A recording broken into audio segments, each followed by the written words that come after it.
Welcome to Sports Memo's Betting Podcast for June 4th. We got Andrew McGinnis on north of the border. We're talking CFL, the East Division. Andrew, welcome to the pod. How are you? Hey, Drew, doing really good.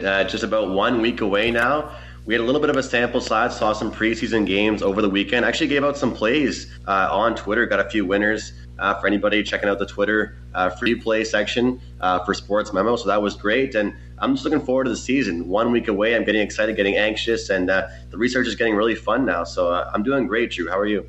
I'm doing good, man. And CFL is a great sport to bet. And I know a lot of the listeners know this from the past. And it's a great sport to bet, especially a great sport to bet early, McGinnis, because the odds makers, a lot of changes. For whatever reason, it just seems like it's very beatable in June, July, August, getting you right into the American college football and NFL season. So it's a great sport, great appetizer in my opinion. And guys, check it out on sportsmemo.com. We got the early season CFL package up, huge savings at Sports Memo, and we'll get right into it. East Division here in the CFL. It starts next Thursday, June 13th. So we got about a week left, and then CFL season starts. Follow McGinnis on Twitter at McGinnis Picks. He's giving out preseason CFL, but regular season CFL will be on Sports Memo. And let's start at the top here. We got the Ottawa Red Blacks, McGinnis, 11-7 last year. They won the East Division. They went just 9-9 ATS though, so 500 against the spread.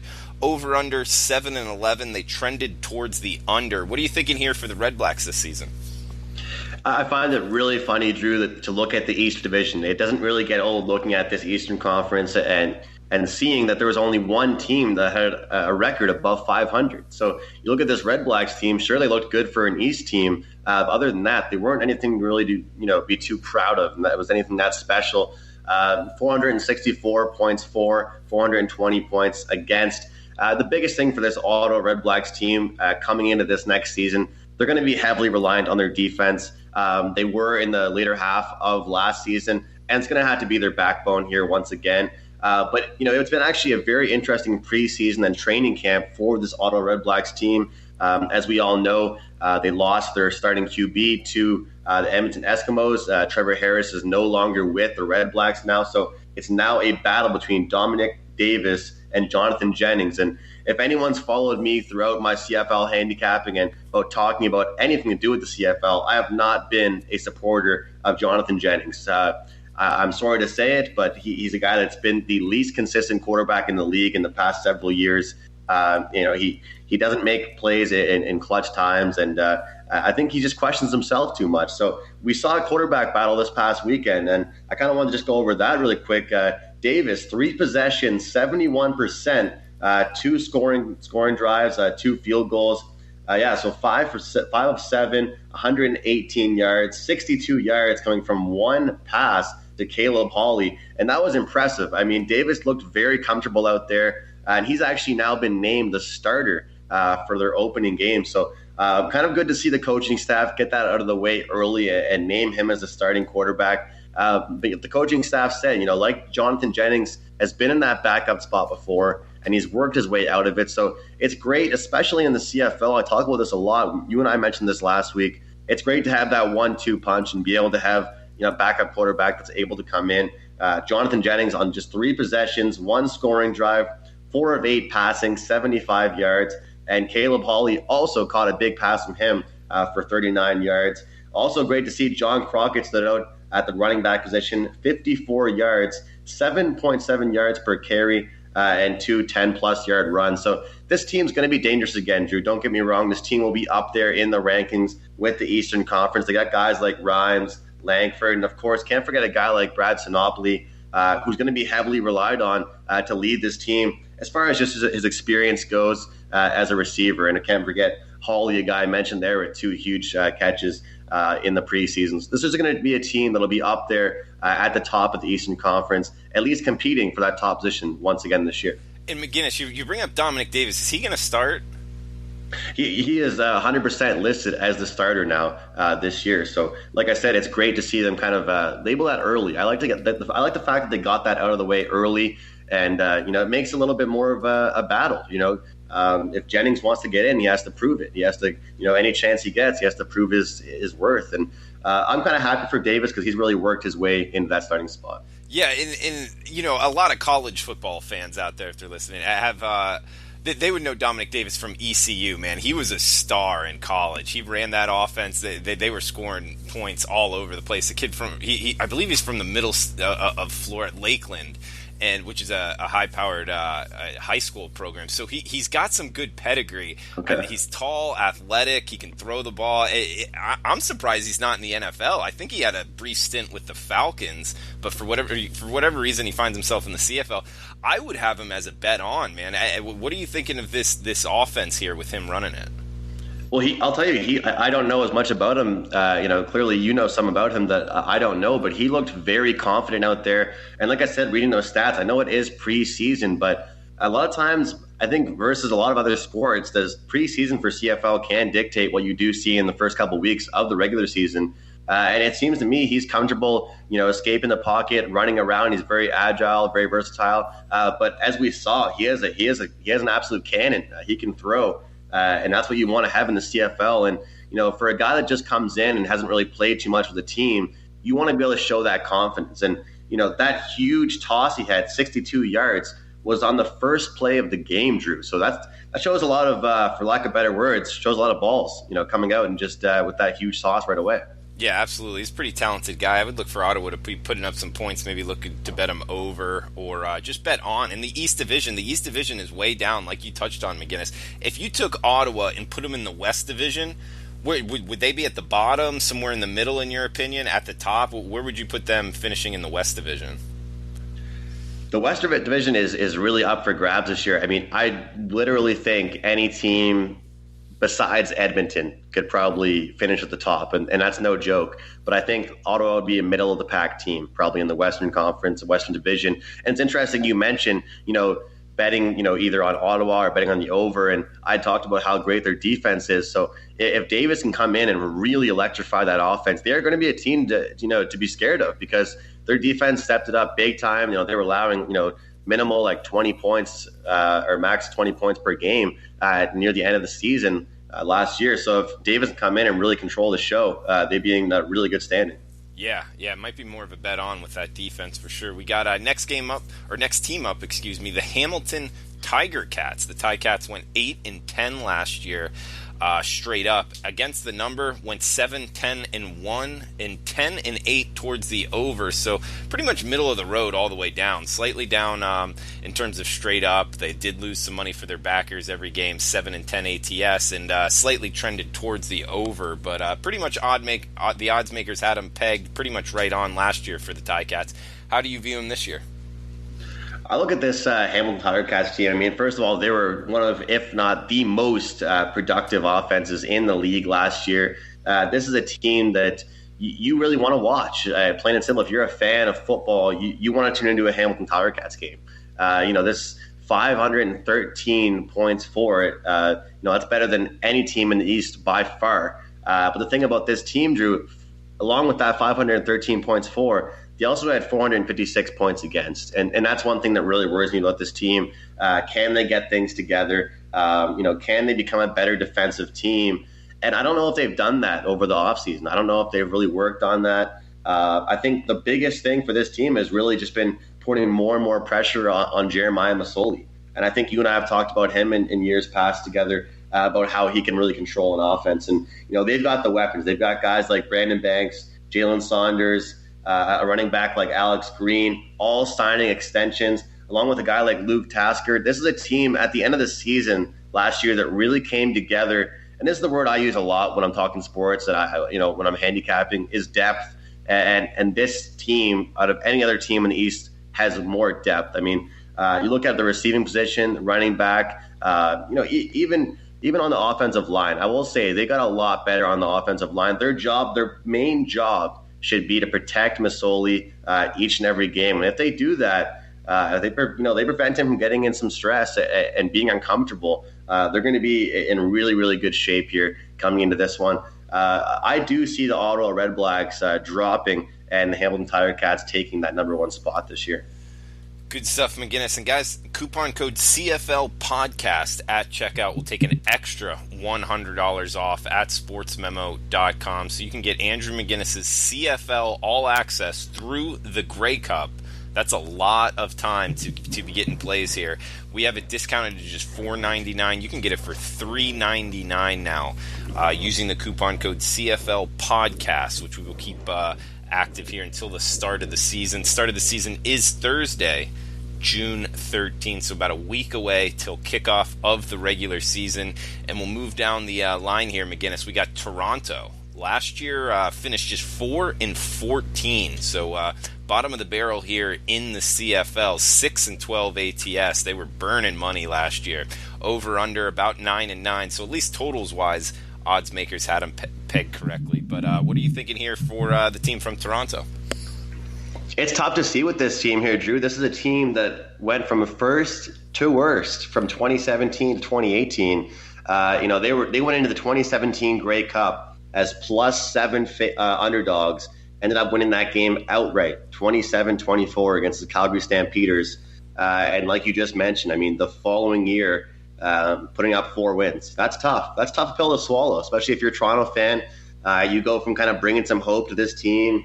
They have a tough time putting fans in seats. And, you go from winning the Grey Cup and all of a sudden the next season, 4 wins isn't really going to cut it. But I think one of the biggest kind of factors that goes into their tough season was the fact that, their experienced veteran quarterback, Ricky Ray, went down early into the season. And that can be really tough. It's not like the NFL where right away you've got just a huge pile of quarterbacks waiting for their shot. It's kind of a scramble. And that's why I mentioned earlier that you really do want to have that secured backup position, like some teams do. But they didn't have that last year. And I think they were panicking and they didn't really have anything together. So it's really going to be on James Franklin this year. This is the moment he's been waiting for. He's been named starter. He has so many weapons on this team. They just signed Darrell Walker, Drew, and he's one of my favorite receivers in the entire league. He's a guy that played for Edmonton. He's a long threat wide receiver. He can really make your offense explosive.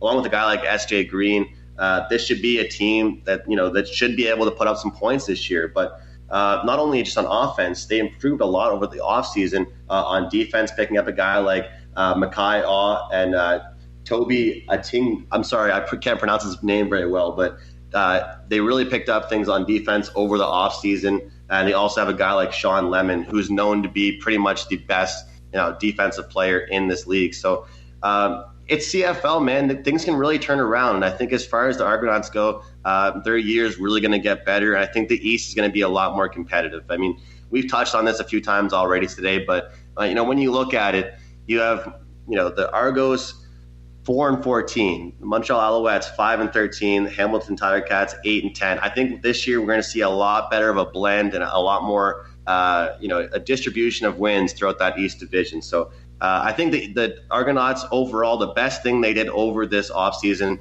was secure some great defensive signings, and that's exactly what they did. My apologies, Drew. It's something I have to get better at is pronouncing certain names, and I've always had a tough time with that. Pronouncing names, McGinnis, that doesn't put money in the pocket. So guys that can pronounce names are not necessarily picking winners as good as the guys that can't. So I wouldn't worry too much about it. But seeing Toronto here, the Argonauts, and you bring up the fact that they don't put many seats or many butts in the seats, I guess. What stadium do they play at? Field, where TFC plays, a soccer team. But as far as that goes, it's more so, Drew, the fact that there's just so much going on in Toronto, I believe.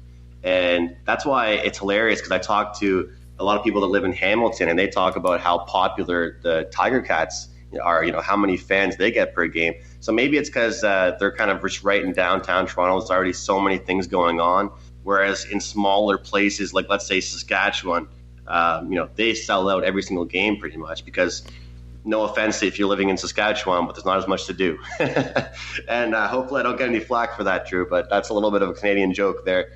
Toronto, there's a lot more going on. So, like I said, you go from first to worst. It's kind of tough to put some fans in the seats. But if, they would have won that Grey Cup and followed it up with another great year, might have been a different story. And as far as BC, is that in Vancouver? Is where? The BC Lions? No, British Columbia. They're in their own place, like province. So what team is in Vancouver? What team? They don't have it. No, Vancouver, British Columbia. Like they're in Vancouver. Yeah. Okay, so what? Sorry, you confused me there. We're talking provinces and cities for a second. Yeah. Vancouver is inside British Columbia, which is its own province. Right. But do the BC Lions play in Vancouver, or do they play in some other town? Yes. Okay, so do they have a tough time with putting fans in the seats? They do actually pretty well. To be honest, the entire West does really well. They have some crazy fans. So I don't know what it is about the Argos, man, but it's an issue that they've had over the past couple of years. So I really hope they can kind of fix that and make some adjustments, because I actually remember last year there was a time during this season where the Hamilton TigerCats and the Toronto Argonauts had a home-and-home spot. So one week they're playing in Hamilton. The following week it was a short week, and they played in Toronto, which, as everyone knows, is a very short drive, around just 40 minutes. And they actually had, I believe, around the same number of fans for the TigerCats as the Argos at an Argos home game, Drew. And that was tough to see, even on TV, from my vantage point, watching here in Halifax. And I know for a fact, because I'm not sure if I told you about this just personally, Drew, my hometown, Halifax, Nova Scotia, is actually bidding for a team, and we've kind of got everything set up. We should have a team in the next 1 or 2 years called the Halifax Schooners, and we are going to be able to put fans in seats. I'll tell you that much right now for free, because there's an exhibition game going on, or there's a game going on August 25th, but an hour drive from where I am right now. It's going to be the Argos and I believe the Alouettes, and we've already been selling quite a few seats. I mean, tickets are going crazy. Halifax is growing big time, and that's what's sad for me to see, is a team like Toronto, which has such a huge city, but then a city like Halifax, where I am right now, where we haven't quite gotten our CFL team yet, and I can assure you that we would pretty much be selling out every single game. So it's really tough, because it's interesting you asked that about Vancouver and BC, and that's also a big city. Why don't they have struggles as well? I guess it's just all about the fan base. But at the same time, I guess you look at it, you've got teams like the Blue Jays, you've got the TFC playing pretty well. You've got obviously the Raptors that do so well during the regular season. You've got the Leafs that are huge. Let's face it, Toronto's a hockey town. But I think they're more so bandwagoners. If the Argos are doing well, they'll go. If not, it's kind of like, screw them. I see. Yeah, no, that happens a lot, even south of the border as well. But okay, good stuff there. Let's move down. We got one team left. Montreal here, 5-13 straight up last year, 11-6 ATS, over under 6-11, trended towards the under, McGinnis. And we're talking the Montreal Alouettes here, and a weird stat thing here is 5-13 straight up and 11-6 ATS. That you don't see that a lot, and no matter what sport you're really talking about. Teams that don't do well straight up but do very well ATS. It does happen every now and again, but it's not something you see a lot in sports betting. And I'll tell you this, when you see it, I look to bet on that team the next year, meaning betting on Montreal this year. I think that the market might be low on them. I could be wrong. You know a whole lot more about the CFL than me. Tell us about Montreal and how you feel about betting on or fading them this year, McGinnis. That was a perfect segue, Drew. It's almost like we planned that, and for everybody at home, we definitely didn't. This is a team that came to life last year, in the second half of the season, and this is a betting podcast, so we're talking about it from a betting perspective for most of this time, and that's exactly true. I mean, this is a team that came together at least against the spread, and they started keeping things close, I guess you could say, and they're a team that was really easy to bet against for the first half of the season, but you really saw progressions. And I think consistency is going to be the word I'm going to use with this Montreal Alouettes team throughout the entire season for them. I think obviously consistency can apply to any team and any sport, but it's game to game, week to week, what we've seen from this Montreal Alouettes team. 1 week they're having a great job defensively. Next week they're allowing 30 points. They have to string together consistent weeks, and that's really going to be the biggest thing for this team. They have made a couple of coaching changes, but they still do have Kavis Reed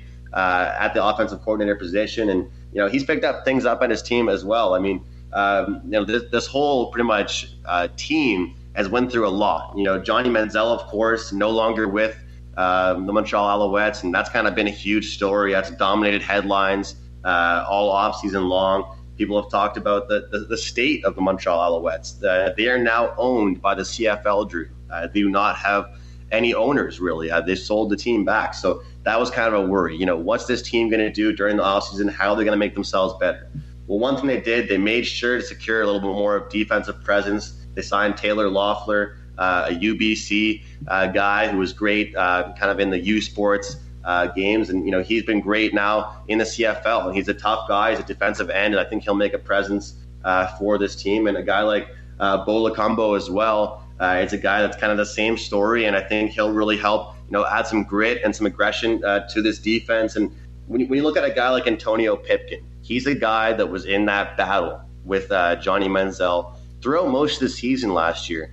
And I've talked about it throughout this podcast, my thoughts about having a good backup quarterback, being able to have a 1 and 2 guy. But I think it was really tough on Pipkin to have Johnny Manziel always just in his ear, always just behind him, kind of like a fly on the wall. Just anytime Pipkin made any mistake, he knew that Manziel would be there to kind of take his spot away. But Pipkin's a great quarterback. He was outstanding whenever he was out there. The more time I saw him play, the more time I enjoyed watching him. I thought he was a great quarterback, and he will be great in this league. Also great to see a guy like DeVere Posey get picked up. I mean, this is a huge pickup. I'm looking to see him. I mean, if any of you guys out there play fantasy football even, and not a lot of people are even aware there's daily fantasy for CFL, I'd look at DeVere Posey on a week-to-week basis. This is a guy that's going to dominate things for the Montreal Alouettes. He's a real, long threat. I think he'll spread the offense out really well for the Alouettes. And I look to see a lot better things for this Alouettes team this year. And, you mentioned it when you tossed it to me about, looking to bet on this team early. And I'll tell you, if we open up in the first couple of weeks with some massive underdog point spreads here, Drew, I'll be looking to back the Alouettes for sure. Okay, getting some plus prices there. And guys, we're going to have McGinnis on every Tuesday going forward and be doing CFL every game on the board. So if you're if you're a CFL fan looking to bet it, or just a sports fan in general looking to bet on something new, we're going to be doing the CFL podcast every Tuesday and be breaking down every game. McGinnis will have his plays up early. Definitely recommend getting on his full season service for great price there. It's $4.99 early bird plus. By listening to the podcast, if you use the coupon code CFLPODCAST at checkout, you'll get an extra $100 off. So for under $400, you can get all of his plays throughout the Grey Cup. And what, McGinnis, the Grey Cup's in November, right? Exactly. It's a long season. If anyone out there is wondering how many plays they're going to get, and if any of this is worth it, we're giving a great deal. And also, it's a very long season. And even the playoffs, it's one of those things where even though there's a select amount of teams, it's not the biggest league. You're going to get a lot of picks. You're going to get a lot of action. And the league changes quite a bit. So if any of you guys out there have never really watched the CFL and you're interested in it, give it a chance. It's a very exciting game to watch. And it always makes me happy to hear that Drew likes to watch it as well. Oh yeah, for sure, man. It's a fun thing to bet, especially now because there's not college football, there's not really NFL. So if you're into football, it's the only thing in town, and it's a sport you can win at. So I recommend it. I'll be betting it myself. I'll be betting your plays. So and I believe for all the American listeners out there, ESPN in some form or fashion is going to air every CFL game. Is that correct, McGinnis? That's true. Yeah, in some way, shape, or form, it will be aired. And that's great. It's great to see that coverage that they get. I did want to mention before we close things out, Drew, even though it is just the preseason, the home team went 3-1 straight up and against the spread this past week during the preseason, and the under went 3-1. So I mentioned this when we first did our CFL podcast this year that I'll be looking to take a lot of unders early on in the season, strictly just based off team still figuring things out, trying to find some chemistry, so on and so forth. But also, I found it so interesting. I tweeted it out, and Sports Memo Free Plays also retweeted that. The Calgary Stampeders were in a game, and they're minus 3.5-point favorites. They end up taking that game by around 26 points. So you always talk about and use the expression "beatable market." And if that doesn't really tell you it really is, I don't know what else is going to. So on a week-to-week basis, Drew and I will be doing these podcasts every single Tuesday. So McGinnis, we got the preseason going on this week, or is it already over? Last week of the preseason. And surprisingly enough, you'd think that they'd, figure things out already and have their starters selected and everything else, and maybe not want to play everybody. But this is actually, I'm not going, I don't have the same bet sizing and that kind of thing that I would if it was the regular season. But this is usually a week that I look to find one or two spots because if you do your research, you can really find out which teams are going to be playing the guys that matter, which teams are going to be playing some, starting QBs, how long they're going to play for, which running backs they're looking at, how they're going to fare defensively. And that's exactly what I did, for the Calgary game this past weekend. And it really worked out against Saskatchewan. They were opened up as 3.5-point favorites, ended up going all the way up as high as 5.5, and still won by around 26 points. So we'll be looking at maybe one or two spots here this weekend, Drew. But for the most part, we'll be getting ready for week one.